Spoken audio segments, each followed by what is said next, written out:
portrait psychologique. Radio J. Bon, Sophia Morgasi, depuis le début de cette émission, je sais pertinemment que vous vous dites c'est qui ce monsieur-là? Qu'est-ce qu'il fait dans l'émission? Il vous a répondu? Il m'a menti. Qu'est-ce que vous avez dit, Christian? J'étais chroniqueur. Ah, chroniqueur. Bah, écoutez, c'est pas tout à fait faux.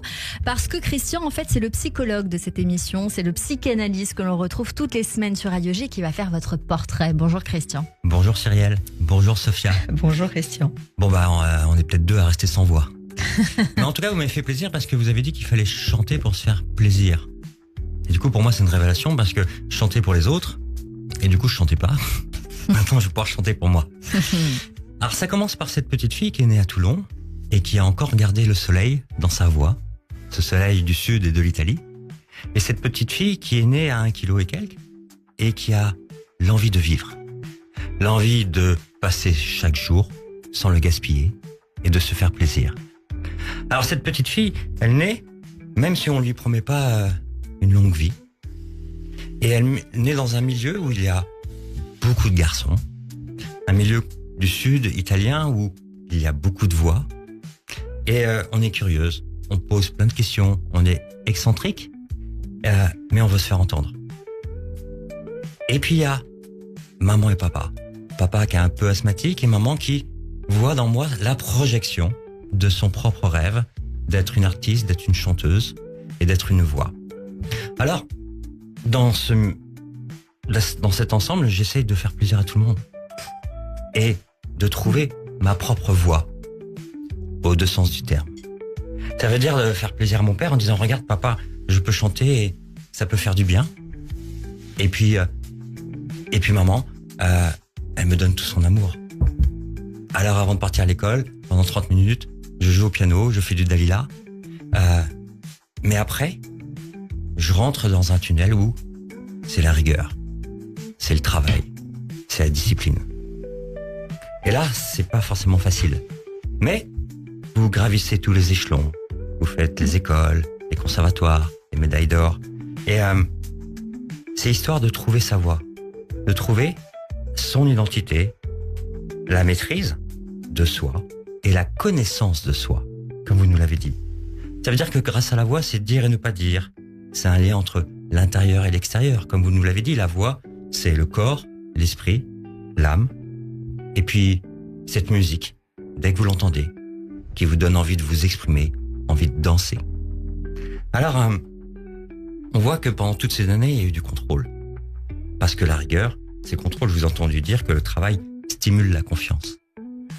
Et donc, le travail, c'est de l'attention, c'est de la pression, c'est de la technique, c'est de la respiration, c'est du placement. Nos auditeurs le voient pas, mais vous tenez toute droite. Et vous êtes bien sage. Je bois vos paroles. Et le contrôle, c'est de la sécurité.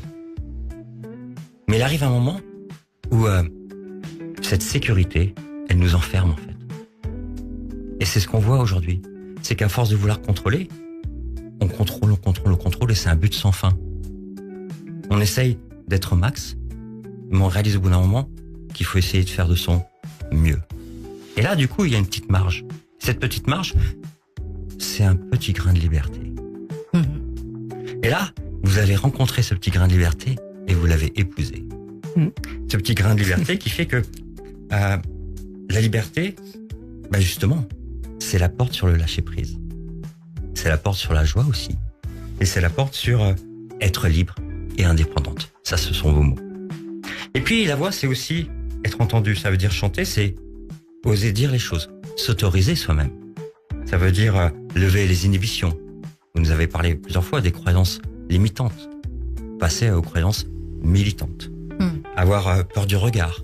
Donc, j'évite ça. Avoir peur du jugement. J'évite ça. Et de retrouver sa spontanéité.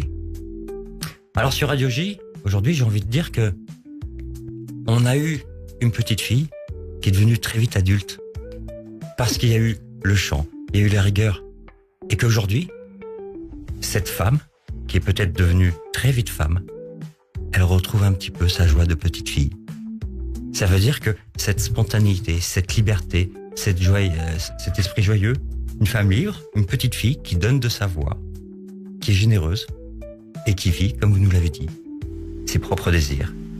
Alors j'ai envie de dire qu'avec vous, chanter, c'est pas seulement produire un son, c'est rendre possible ce qui nous révèle. Tout à fait. Merci beaucoup pour ce portrait. Et effectivement, j'ai 5 ans dans ma tête.